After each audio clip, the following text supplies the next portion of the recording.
I didn't see it at first. My daughter walked ahead of me, clutching her lunch tray with both hands. Her head was down, her shoulders hunched like they always were lately. She looked smaller than usual, quieter. She passed a group of kids who smirked as she went by. One of them laughed. That's when I saw it. A piece of paper was taped to her back. Bold black letters scrawled across it. "Loser with no dad." My heart slammed into my ribs. I froze right there in the hallway, staring at those 5 words as she kept walking toward the cafeteria, completely unaware. No one told her. No one helped her. Not a teacher, not a friend, not even a passing adult. Just silence. Just that awful, brutal sign taped to my little girl's back like it was some kind of joke. I wanted to scream. I wanted to tear it off and hold her so tight she'd forget it was ever there. But all I could do in that second was stand there and feel my stomach drop. Her name is Lena. She's 11. She likes to draw superheroes and braid her hair into uneven pigtails because symmetry is boring. And lately, she's been eating lunch alone. Every single day. She never told me why. Until today. Because a man walked into that cafeteria. A man in a military uniform. He walked right up to her table and said loud enough for every kid in that room to hear, "I'm her father. And I have something to say." That's when everything changed. My daughter used to be the loudest one at the dinner table. She'd talk with her mouth full, interrupt her own stories with giggles, and wave her hands so wildly she'd nearly knock over her juice every night. She would draw pictures on her napkins and tape them to the fridge like little trophies. One time, she drew a comic strip about a flamingo who saved the planet from a garbage monster. She called it Captain Beaks. She was fearless back then, weird and wonderful and proud of it. But a few months ago, something changed. It started small. She stopped drawing. I found her sketchbook shoved under her bed, pages half finished, doodles crossed out angrily. She didn't want to talk after school anymore. When I asked how her day went, she'd shrug and say, "It was fine." Then she'd disappear to her room and stay there until dinner. I told myself it was a phase, that maybe she was just tired, or growing up faster than I was ready for. But something in her face told me different. Her light was dimming, and I didn't know why. I'm Jenna. I'm 32. I work mornings at a diner and pick up shifts at a grocery store 3 nights a week. I've raised Lena on my own since the day she was born. Her father, Luis, was deployed when I was pregnant.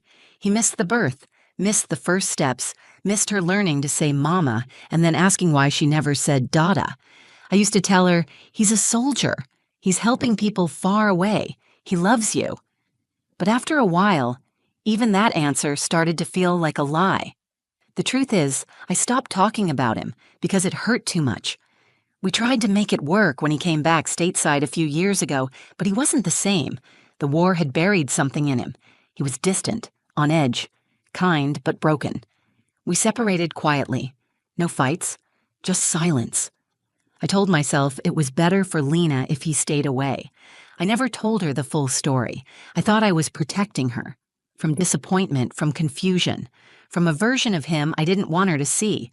But now I see I was also protecting myself. From the guilt, from the fear that I'd made the wrong decision. My dad, Tom, tried to step in. He's a Vietnam vet, tough as nails on the outside, but soft as oatmeal when it comes to Lena. He taught her how to ride a bike and let her paint his bald head with glitter one Christmas. He calls her Lightning Bug. She adores him, but even he couldn't reach her these past few months. She was drifting further and further away, and I didn't know how to pull her back.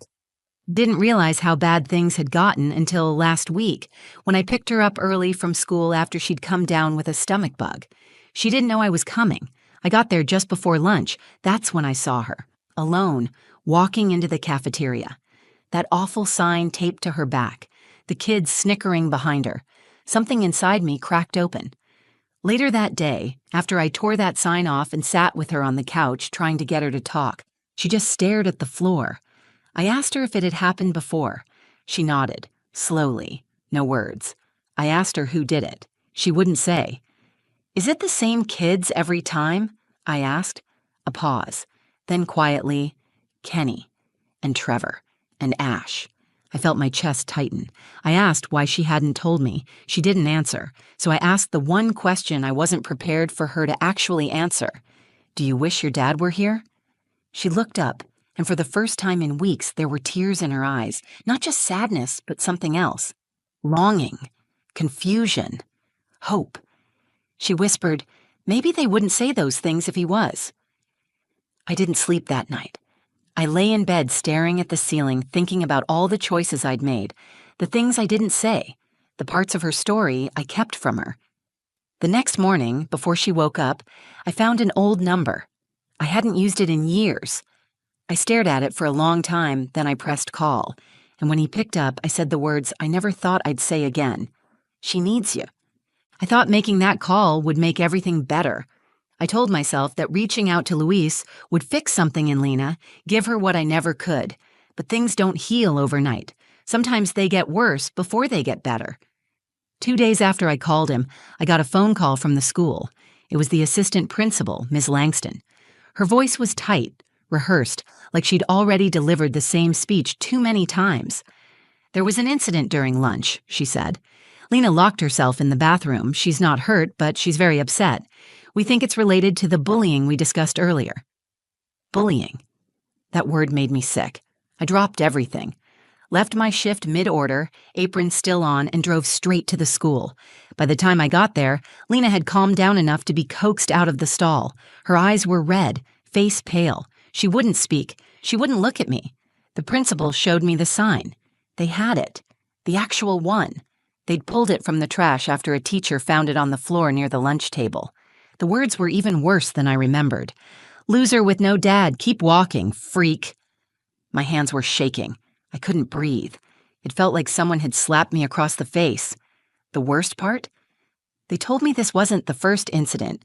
It had been happening for weeks, months even. Verbal taunts, notes left in her locker, a crumpled drawing torn in half and shoved under her desk. I wanted to know why no one told me, why no one stepped in. They said they'd been monitoring the situation. They said they'd spoken to the students involved. They said all the right things in all the wrong ways. I looked at Lena, still sitting in the corner of the nurse's office, arms around her knees. She wasn't just embarrassed. She was humiliated. She was ashamed, and I couldn't undo it. When we got home, I tried to talk to her. I made her tea with honey. I sat on the edge of her bed and asked every question I could think of. Why didn't you tell me? She just stared at her blanket, picking at the threads. I thought if I ignored it, they'd stop, she said finally, but they didn't. Why you? She shrugged. Because I'm weird, because I draw, because I don't talk much, because I don't have a dad. There it was, the sentence that ripped my heart clean open. They said he left because I messed up. I felt like I'd failed her in every way a mother could fail. I'd tried to protect her by hiding the mess, and all I'd done was leave her defenseless in it. I wrapped my arms around her, and for the first time in a long time, she didn't pull away. That night, I called my father, Tom. He didn't ask questions. He just said, "What do you need?" "I need her to know she's not alone," I said. "I need her to feel seen." Tom paused for a second, then said, "You still have Luis' number?" "I called him," I said. "He answered. He said he'd think about it." Tom grunted. "Then he'd better do more than think." I didn't sleep that night. Neither did Lena. I could hear her pacing in her room, quiet, almost careful not to let the floor creak. In the morning, she looked exhausted but calm, like a storm had passed, but the damage was still fresh. At drop-off, she hesitated before getting out of the car. "Mom?" she asked. "Yeah?" "What if he doesn't come?" I didn't lie. I didn't promise anything. I just reached out and held her hand. Then we faced that too, together. She nodded, stepped out, and walked toward the school doors. Her shoulders were still slumped, but not as much. That afternoon, I got a message from Luis. One sentence. "Tell me when and where." That was the moment the ground began to shift. I didn't know what would happen next, or how he'd show up, or what he'd even say if he did. But for the first time in a long time, I felt something I hadn't let myself feel in months. Hope. And that hope was about to walk through a cafeteria door. I didn't know what to expect from Luis. He had always been a man of few words, even before the war. Stoic, steady. But back then, there was warmth behind the silence. After his third tour, that warmth had cooled. He came back haunted, quieter than ever, like his soul had forgotten how to come home. We hadn't spoken in over 3 years, not because we hated each other, because neither of us knew how to fix what we'd broken. But after I made the call and he said, "Tell me when and where," something shifted. The silence between us cracked just enough for a voice to get through. I texted him the details. Friday, 12:15 p.m., school cafeteria. I told him he didn't have to wear his uniform. He didn't respond. Lena didn't know he was coming. I didn't tell her. I didn't want her to spend all week counting minutes, only to be let down if he didn't show. Instead, I told her I'd try to visit during lunch and bring her something special. She nodded, quiet. She didn't smile, but she didn't roll her eyes either. That was progress. Thursday night, I barely slept. I was afraid he'd come and say something wrong, or that he wouldn't come at all. I thought about everything I'd hidden from Lena and everything she'd had to carry alone because of it. I thought about those boys, Kenny, Trevor, Ash, and how small someone must feel to need to make others smaller, just to breathe. Friday morning came cold and gray. Lena wore her purple hoodie, the one with the frayed sleeves. I braided her hair while she ate cereal in silence. She didn't ask if her dad would be there. She'd stopped asking things like that. Before she got out of the car, she turned to me and said, "Thanks for trying, Mom."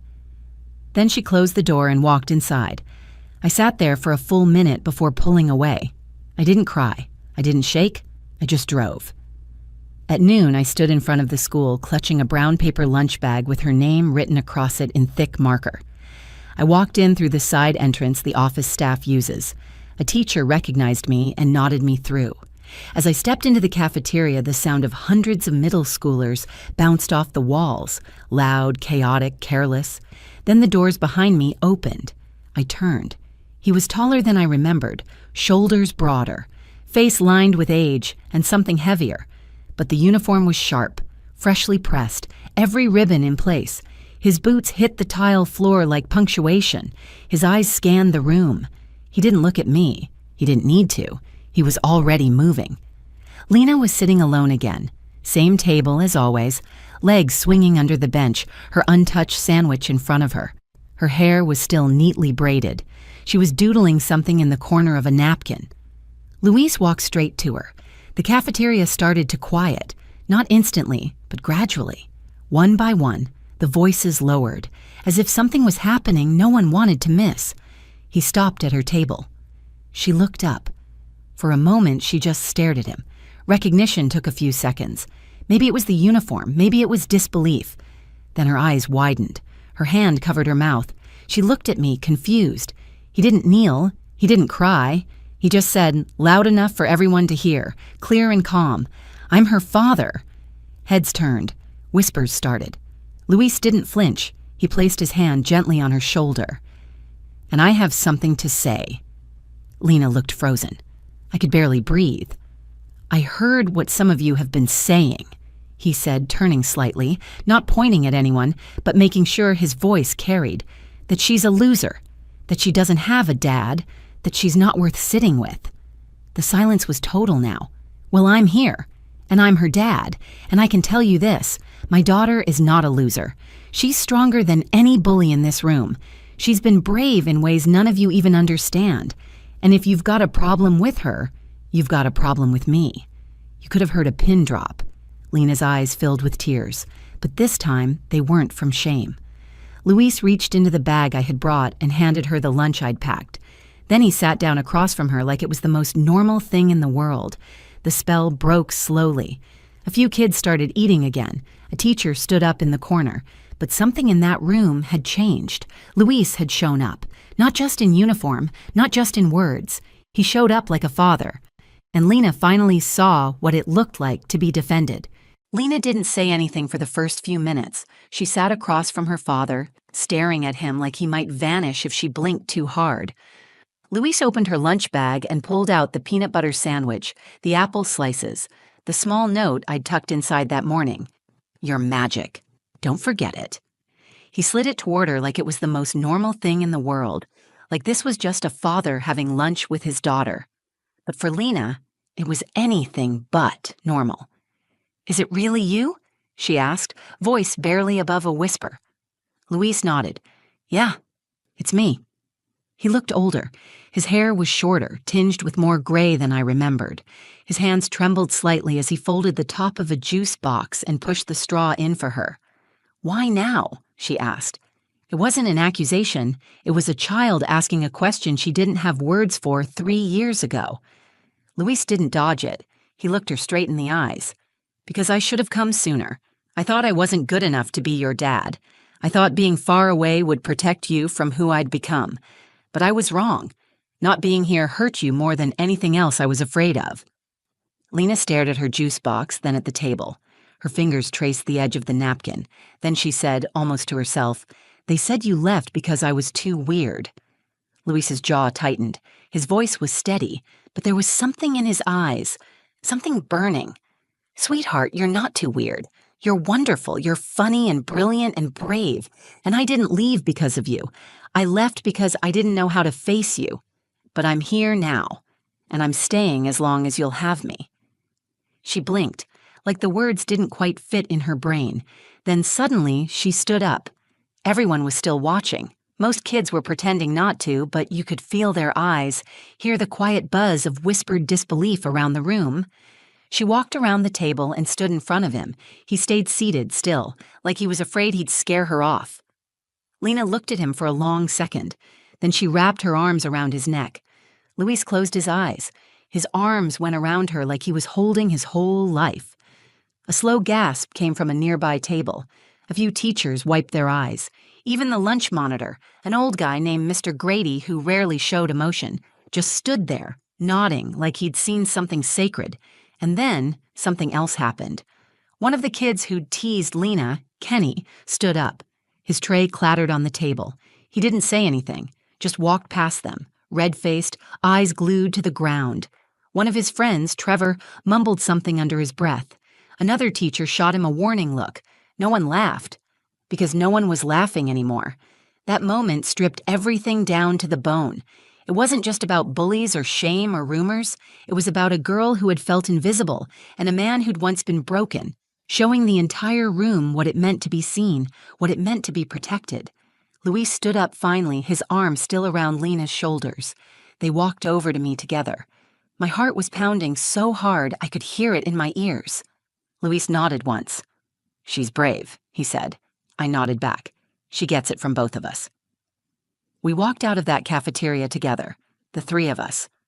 Lena didn't say much on the drive home, but when we pulled into the driveway, she turned from the back seat and said, "You really called him?" I nodded. She leaned forward, wrapped her arms around me, and whispered, "Thank you." That night, we had dinner with my dad. Luis stayed. He and Tom talked about deployment and helicopters and ration packs. Lena listened, wide-eyed, her fork hanging in midair like she didn't want to miss a word. She laughed that night, not a small chuckle, a real laugh, the kind that fills a room. I'd missed that sound so much I forgot how much I needed it. The next morning, Lena came down for breakfast wearing her Captain Beek's hoodie, the one she hadn't touched in months. She poured her cereal without saying much, but there was a different energy in the room. Lighter. Like she'd finally taken a breath she didn't know she'd been holding. Luis had slept on the couch. Not because we asked him to, because he didn't want to overstep. He was careful now, gentle in a way I didn't remember from before. He made Lena scrambled eggs and didn't burn them. He sat across from her and asked questions about her drawings, her comics, her schoolwork. Not just to be polite, to know her, really know her. She showed him a sketch that afternoon. It was of a girl in armor holding a lightning bolt in one hand and a sketch pad in the other. She said her name was Commander Echo. "She's not a superhero," Lena explained. "She's just a girl who finally stopped pretending to be invisible." Luis didn't say anything right away. He looked at the drawing like it was the most important thing he'd ever been handed. Then he asked if he could keep it. That weekend, Lena didn't eat lunch alone. Word spread fast. Kids who never spoke to her before started saying hi. A few even sat next to her in the cafeteria on Monday. It wasn't a complete turnaround. Bullies don't disappear overnight. But the fear had cracked. The silence was broken. Lena stood a little taller, looked people in the eye, even answered a question in class without whispering. And something shifted in me, too. I had spent so long trying to do everything on my own. I thought being strong meant never needing anyone. But I see now that letting Luis back into Lena's life wasn't weakness. It was love. Messy, difficult, real love. And it wasn't just about having a father around. It was about Lena seeing that she wasn't something to be ashamed of, that the parts of her she tried to hide, the weirdness, the quiet, the softness, those weren't flaws. They were armor. 1 week later, Lena came home with a permission slip for a school assembly. She said she'd been asked to speak. I blinked at her. Speak? Like on stage? She shrugged. They asked for volunteers to talk about bullying. I figured, I've got something to say. I wanted to cry, but I didn't. I just signed the paper. When the day came, the auditorium was packed. Teachers, students, parents. Luis sat beside me wearing a simple button-down and jeans, his hands clenched in his lap. He looked as nervous as I felt. Then Lena stepped on stage. She wore her Commander Echo hoodie. She didn't hold a script, just a piece of paper folded into fourths, like she wasn't sure if she'd even use it. She took a breath. "My name is Lena Morales," she said into the microphone, "and last month someone taped a sign to my back. It said, 'Loser with no dad.'" And for a while, I believed it. The room went still. But then something happened. Someone showed up, and it wasn't just about having a dad again. It was about realizing I'm not what they said I was. I'm not a loser, I'm not broken, and I'm not alone. She looked right at Luis, then at me. And maybe there's someone out there who feels like they don't belong, who thinks their story isn't good enough or normal enough or strong enough. If that's you, I just want to say this. You don't need to change to be loved. You just need someone to see you. The applause didn't come all at once. It started small, then grew, then filled the whole auditorium. She smiled, not a shy one, not a maybe I should hide smile, a real one, confident, whole. That night, she sat at the dinner table and told a joke that made my dad snort iced tea through his nose. Luis laughed so hard he almost fell out of his chair.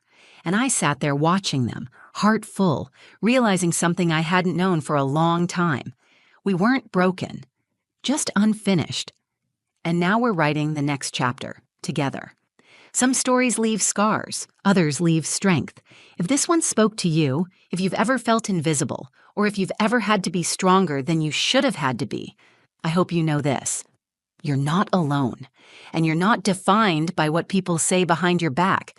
You're defined by the courage it takes to stand up, speak out, and keep going. And if you've ever been the one who showed up for someone else, like Luis did for Lena, thank you. You never know how much it means until it changes someone's life. If this story moved you, please like the video so more people can find it. Share it with someone who needs to hear it today. Leave a comment below. I'd love to hear your story too.